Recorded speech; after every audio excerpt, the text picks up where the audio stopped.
Kano ho tonu ki ngā kaupapa hākina kei konei a tūmama o Harawira me ona mōhiotanga tike ona poropiti tika mō ngā hākina o te wā tūmama o tēnā koe. Tēnā koe, Kingi. Pātai tuatahi kua tata te pakanga a ngā rangatira ki ngā haua whiowhio mo te uru atu ki ngā whiringa whāiti ka riro i a wai te Wikitoria ki o whakaaro.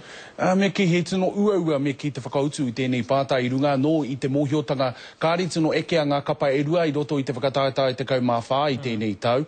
Tērā ka kitea ka tino hinga te kapa chiefs, te kapa rangatira o Waikato i tēnei tau. Ahakoa i tērā tau ko rātau me ki kai te ko tihi o te maunga o te whakataetai.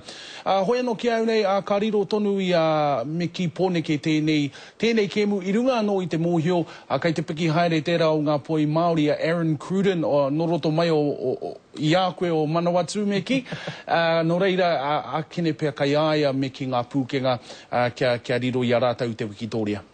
Ki te riki, ka tuki ngā tamatoa ki ngā Raiders hia kēnei ngā kaitākaro o te rōpū, ngā tamatoa e pakaru nei te hamuti i tēnei wā, pehe ana o whakaaro?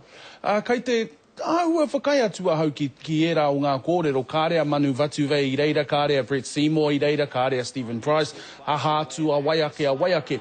Engari, ko te mea kē ki au, he wāpai tēnei mo te Kapa Warriors i runga no i te mea kataia e rātau, te āta whakaaro hia, ko te hea te huarahi tika whāia nei e rātau. No reira, kāreu e ki pēnei ana kei raro rātau e pūtu ana, engari, tai hoake te ki anō hoki kei runga no atu rātau i tēnei wātonu. Ko te kapa i haukerekere, i ngā haukerekere Mārika, i ngā tamatoa i tērā wiki, ko te kapa Storm, i tēnei wā, kai te noho pōraru rātau, i te mea kāre rātau i whai, i te ture, kua aha rātau i nāia nei?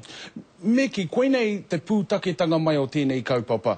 I hinga i runga anō i ngā mahi a tētahi kapa tinihanga. Koina te mea tino koretake ki āhau.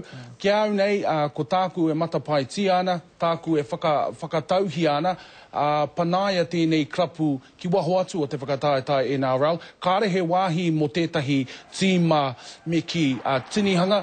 Hara i te mea tinihanga i roto i ngā marama kua pahe mo ake nei. Engari, mo ngā tau e rima kua tahātu, i a rātau e whakawhiwhia ki ngā tohu tike o te ao riki, ko te ia o era o ngā meki i ngā whiwhinga, he mahi tinihanga. No reira kāre au e whakai ana kia noho tonu tēnei krapu ki roto i te whakataetai NRL. Ahakoa kāre he wāhi tā rātau ki te whiwhi etahi o ngā ira, ngā piro o te whakataetai. Kāre au e whakai ana ki tēnei o ngā kōrero. Kāti e te hoa kua pau te wā ki a tāwe, engari e mihi ana ki a koe me te maro o tōtu.